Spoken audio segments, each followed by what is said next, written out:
They said, since we cannot all put the parliament to make laws, we will surrender our sovereignty to give it to you. Whatever year we give you, 5 years in office. Because I bought into your manifesto. I support it, I agree with what you said you will do. Therefore, I abstain from exercising my sovereignty and bestow it upon you as my representative. But I will watch you for 5 years, and then, if you are not happy, I will remove you. That is a democracy we have. In line with that, we have 3 branches or 3 organs of state in Namibian context. Executive, the president is the boss. Legislature, the president is the boss. And judiciary, where Chihude is the small boss. And they are independent of one another. I'll come back to that. So we execute, the executive executes. They initiate the laws and bring them to the parliament for parliament to pass the law. We initiate, the executive does all the laws, even amendment of the constitution. And then the fact, courts are there, as you know, to do justice. So when this process came, and before I go to that, some people are saying the time is too short and blah blah blah. And I was liking that to the death. When you say it's time to die, if the person is 100 years old and they die, we say untimely death. So when is it time for us to amend the constitution? Anytime that we feel there's a need for it, it's timely now, we thought. What did we do? Law Reform Commission carried out their duty. It came to me, I was briefed as a Prime Minister.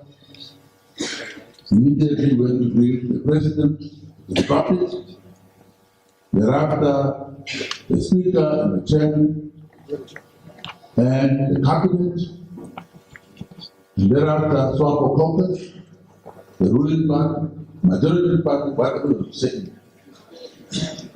And then the official political parties, opposition, name them whatever it is. Why did we do that?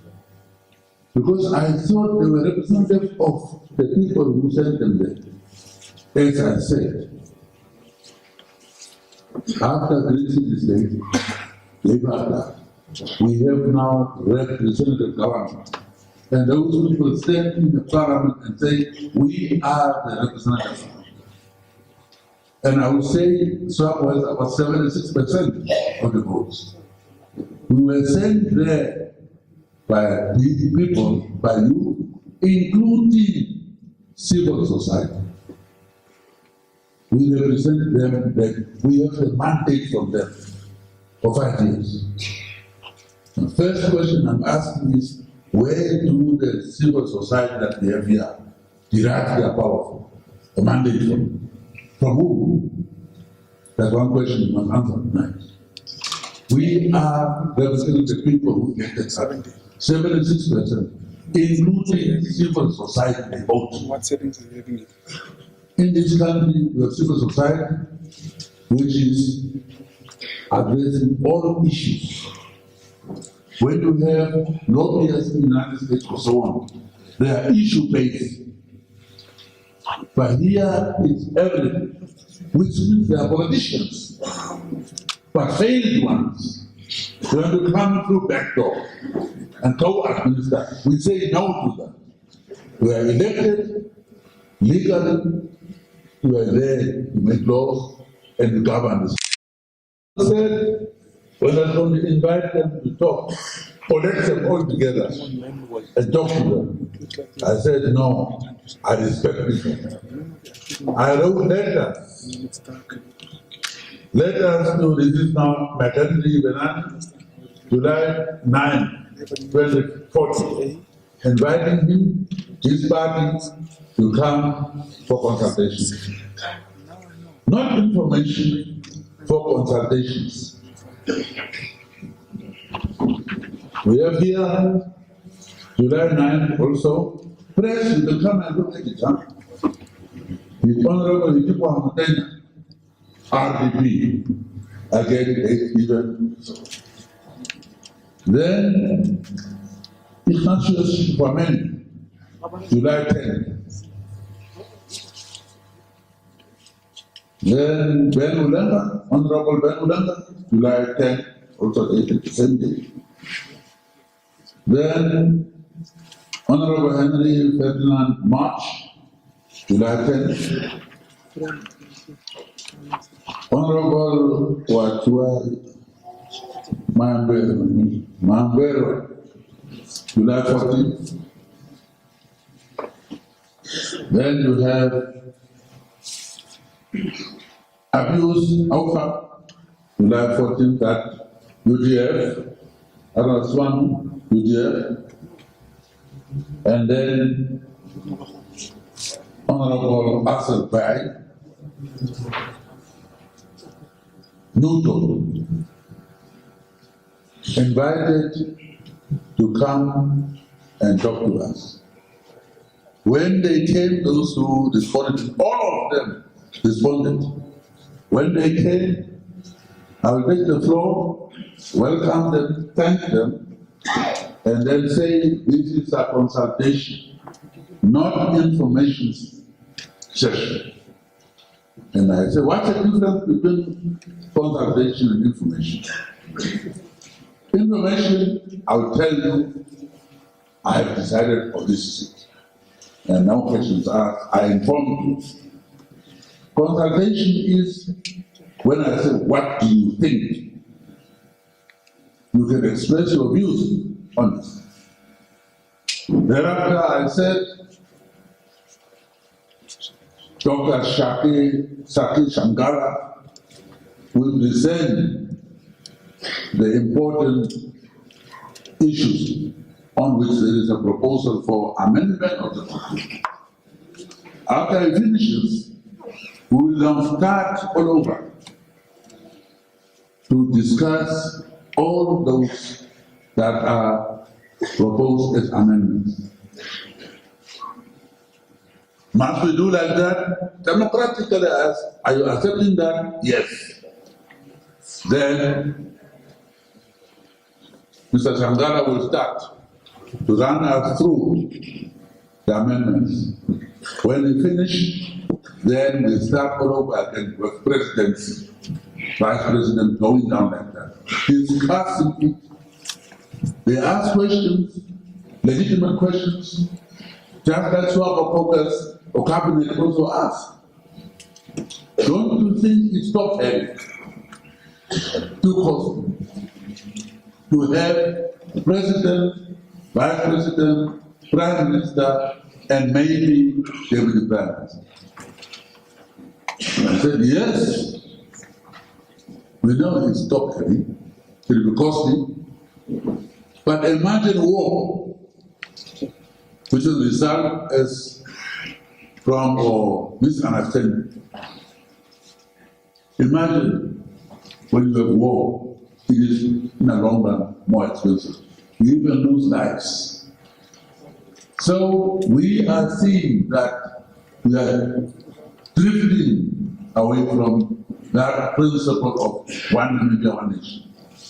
We are trying to little bit have more representative positions, not only because of that, but if you have president, vice president, prime minister, first you are separating, not putting all the power on the president, but really diluting the power by saying president will have vice president, his peer or her peer, that they can there at State House interact and quarrel and so on.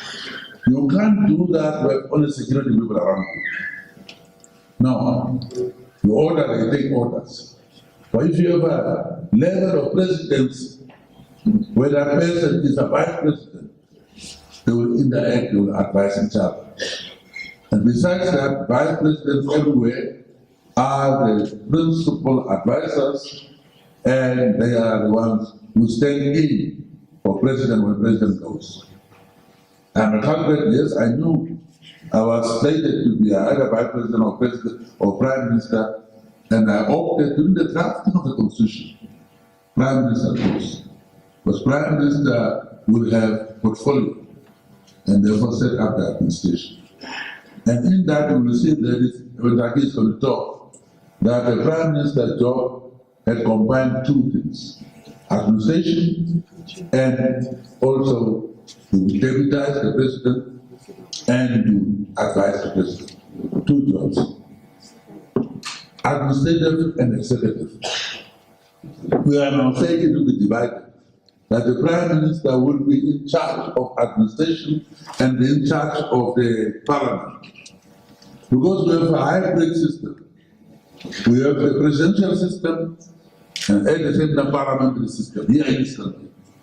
In parliamentary systems you have the prime minister as a leader of government, which is in parliament, which we have here. But we also have that America president elected direct by people with a president executive system. We have two here. So we have to divide that. He will explain that later on. Then, let me not preempt him. Let me just talk about people going to select, even some foreigners, some experts, stiftums who are here to apparently interfere in our business. Some others are going to write to report us to UN or to SADC. Don't forget, Namibia is no longer a trusteeship territory of the United Nations. It's a sovereign state. Who are you going to report to? To a sovereign state. We are going to report. Some even did when the German Chancellor came here. They wrote a petition to the German Chancellor. He had to ignore it because we are a sovereign state. So please, you are wasting your time. Then some are talking they are going to go to court. There is a separation of powers. Legislature is legislature. Judiciary is judiciary. Executive, executive. This thing is being debated in the parliament. What court can go and issue in the direct to stop it? When there is separation of two powers, of powers. What kind of lawyers do we have? Lawyer who can advise the client that way, that they are going to go to the court to stop this process. Parliament is the power, executive is the power. We are the ones who initiate the laws. We are the ones who run the country. We are the government. The executive is the government. And therefore we can take action to make amendments. Now, I don't want to discuss the amendments. Let him now explain to you. Other thing that is dishonorable is that yesterday's debate in the parliament was disgraceful. People honorable, people that we want to refer to as honorable, were telling lies. First is they were not consulted, and I approve it. And today, young men, men stood up, brought sanity back to the house. By standing to admit that they were invited, they were consulted, they made proposals, so he cannot deny. He doesn't have also basic objections to these amendments, not all of them. He may make proposals, he may discuss, give and take. That's how it is. But the people to sit there, stand there, and tell lies. What kind of honorable people are we? What? How can you base your argument on lies? And you journalists, you were there, none of them referred to amendments yesterday. None of them. There's agendas. And one of them called it Sati Shankara Kenkosu. How far do you go in being personal? How far? And you want people to vote for you? Telling lies like that. So, Sati, before I talk too much. So that we don't repeat the mistakes. Then we move to Article 34. It's a technical thing. This is the hierarchy. I think we can skip that one. Let's move to Article 35, the composition of the cabinet. Cabinet shall consist of the President, the Vice President, Prime Minister, Deputy Prime Minister, if that office is filled, and such other ministers from the members of the National Assembly, including members nominated under Article 46(1)(b) hereof for the purposes of administering and executing the functions of the government. What Article 46(1)(b) says is that the President may appoint 6 members. We're proposing in this amendment that they be 8. So this is where it has already been there, that they can be appointed as cabinet ministers. So what is your cabinet? Your cabinet would be your president, your vice president, your prime minister.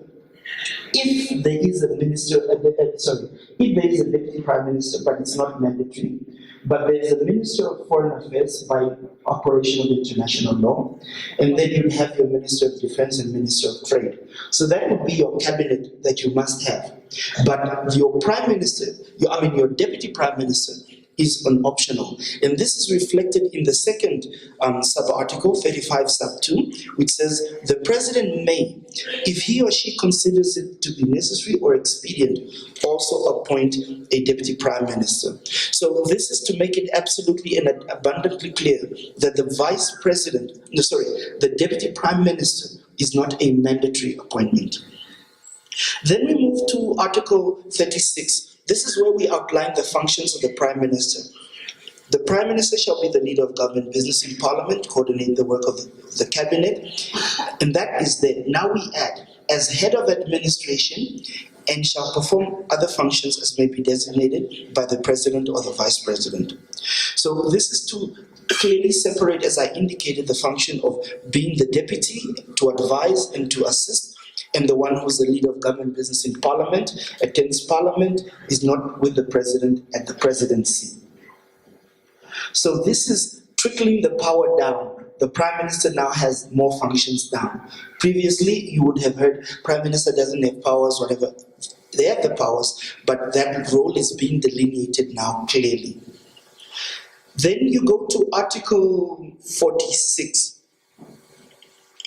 Article 46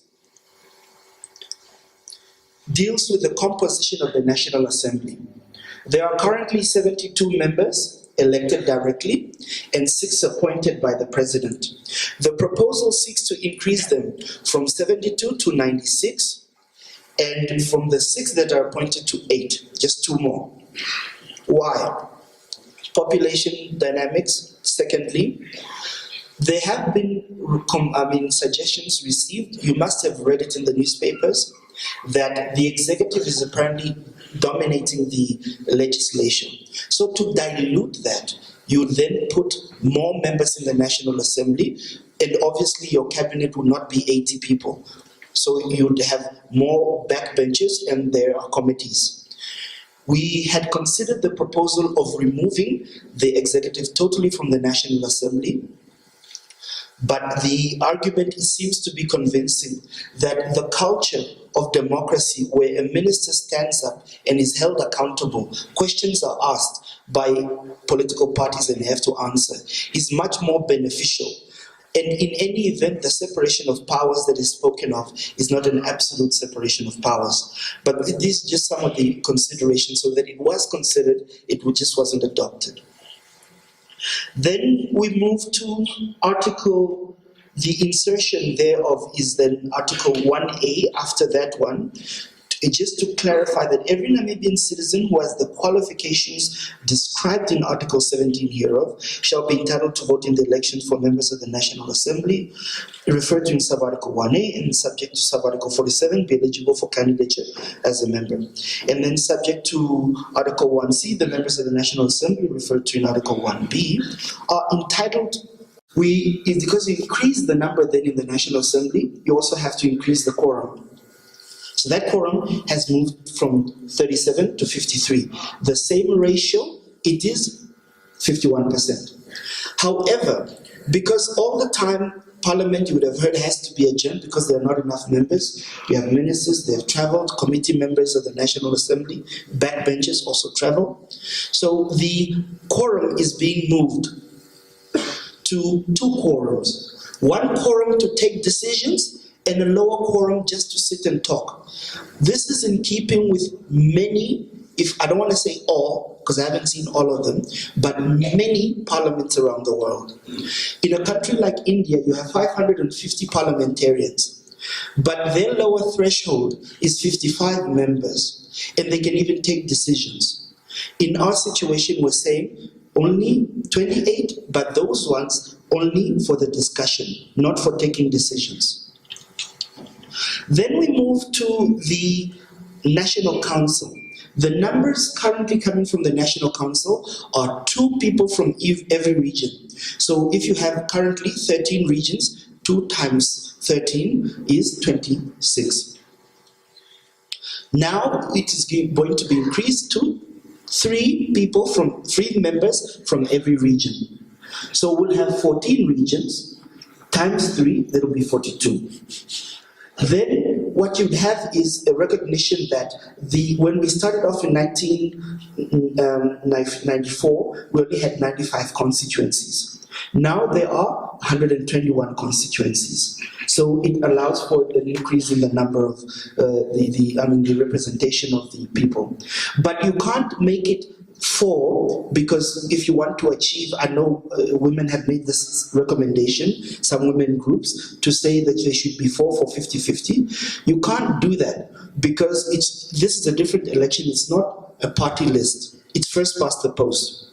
And the example that I was given by Diane Hubbard was that if you have in Windhoek 10 constituencies and one party fields as candidates 5 men and 5 women, and another party 5 men and 5 women. Now where I have fielded men, you have fielded women, and all the men win. You then can't achieve the 50-50 that we want to achieve because it's first past the post.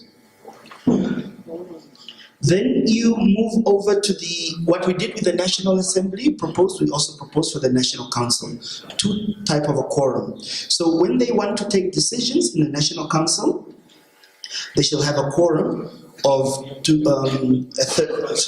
a quorum of a majority, and then if they want to just discuss, they need at least a third. That is a third of the 42. And there may be only 1 seat left. How do you break that tie? So that tie, we suggest, since we didn't get a better proposal, that it be broken by awarding it by lot. We could have said you give it to the lowest or whatever, but I mean, the popular one is you throw a dice, flip a coin, play amagusa or something, and then you come to the determination. Yeah, let's play amagusa. Then the transitional provisions are technical. I'm not going to get into them. And the commencement. So the provisions that deal with the increase in the national assemblies, increase in the National Council, the composition and obviously the quorums, the vice president, all those would wait until the National Council's term of office expires, the National Assembly's term of office expires, and that the current president's term of office expires. So the incoming president would then be in a position to appoint a vice president. But after this is passed, it wouldn't mean that the current president, sitting president, would then appoint a vice president, or that the political parties now in the National Assembly can start filling the seats.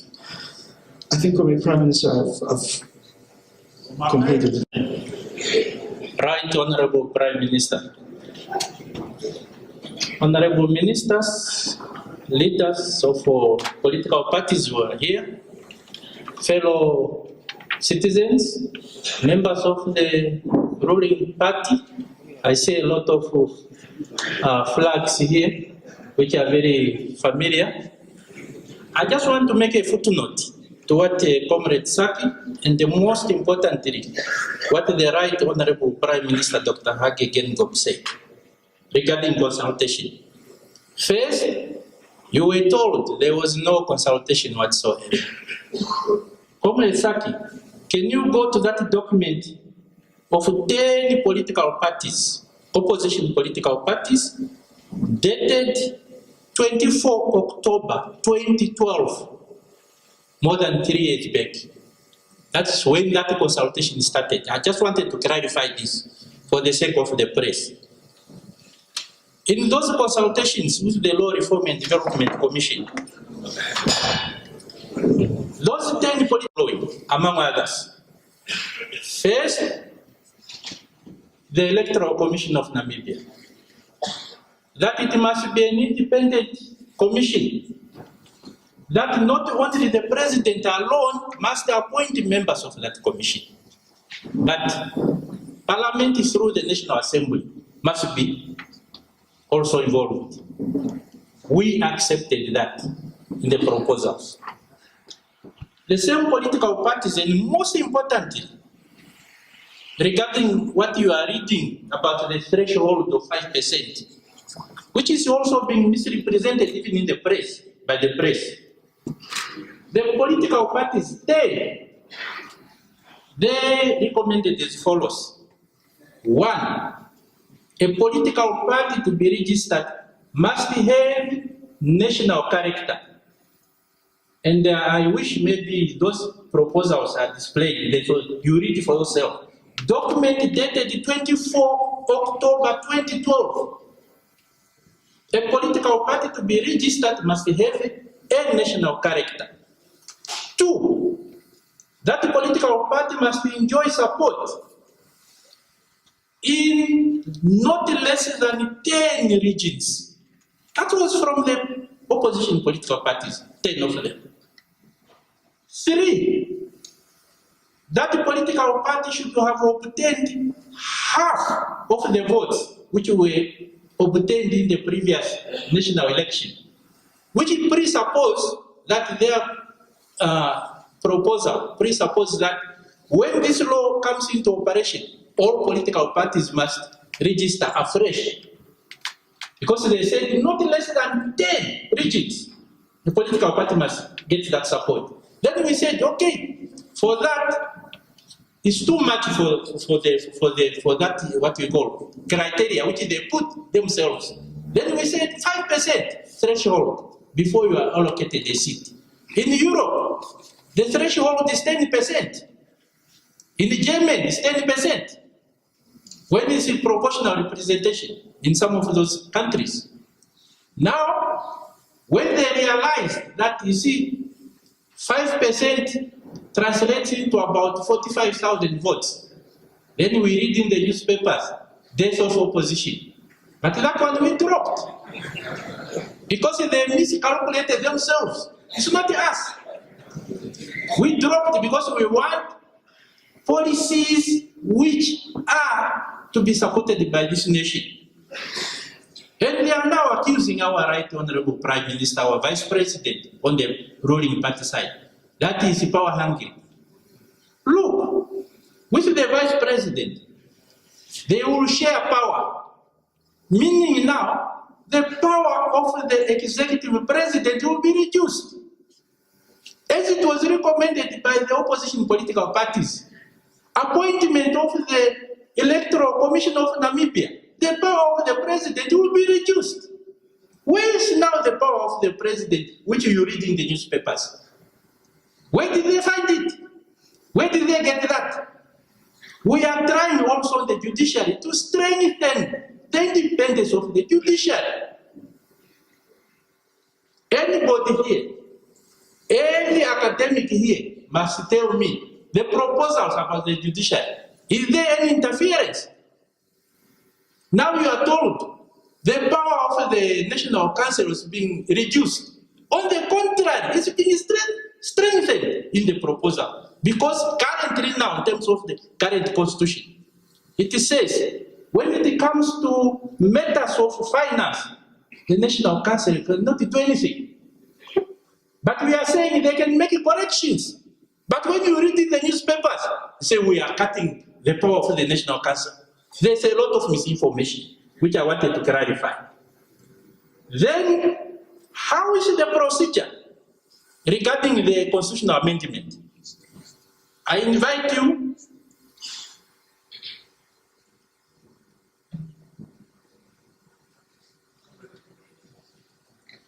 now the increment of the members of the parliament, in fact, it disadvantages bigger parties like the ruling Swapo party.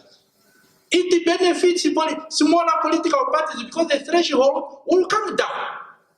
But when you read in the newspapers, the ruling Swapo party want to grab power, and yet it's disadvantaging the ruling Swapo party. There's a lot of misinformation that we want to clarify. Then regarding now, how is the constitution amended? I invite you to read Article 17 of the constitution. That article says the people of Namibia can influence the policies of government. 2 steps, directly or indirectly. What do we mean by indirectly? Go to Article 132 of the Namibian Constitution. Indirectly meaning, as the Right Honorable Prime Minister said, through democratically elected representatives. Through democratically elected representatives. That's now indirect power that is given to the people of Namibia to exercise. The direct power to influence is also under Article 132. The procedure is like this. If in terms of amendment of the Constitution, it obtains 2/3 majority in the National Assembly, but it fails to obtain 2/3 majority in the National Council, the president can call for a referendum. That's now direct. Can call for a referendum. If in the referendum, there's 2/3 majority who support, the president must sign that bill. And that bill is final because the people have spoken. That is the procedure in the Constitution. First, through democratically elected representatives. If it cannot be done because the National Council has failed to pass that amendment of the Constitution by 2/3 majority, direct referendum. That is the procedure. But as the Prime Minister really explained it to you, we consulted political parties. But from 2012, these consultations here were even elevated to the Right Honorable Prime Minister to spearhead, because he's the second most senior citizen in this country in terms of the Constitution. And that was done. And as you heard from the Right Honorable Prime Minister, some of their proposals were accommodated. In fact, one leader of the political party, I don't want to put people on the spot, even boasting to say 80% of their proposals were accommodated, was boasting during the consultation. When you read in the newspaper, no consultation, no what? So I wanted to just call the Prime Minister to clarify some of these issues. I thank you. These amendments, how is this amendment going to justify or give us as citizens, especially the men on the street, assurance of check and balances? And furthermore, I would like to propose that in this very same amendment, if you can also add, as a president has a time frame to serve in office, why can't we have a time frame for ministers as well? I'm Baldred Christian, and my question is, how does the proposed constitutional amendments, how will it be of benefit to our future generation in the long run, since we are only currently focusing on the now, the present time? How will these amendments benefit our future generation?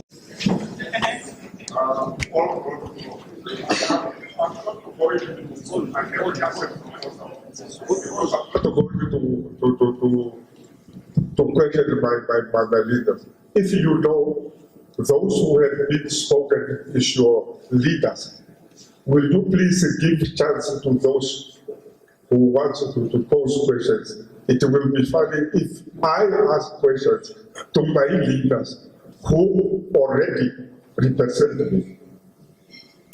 Right.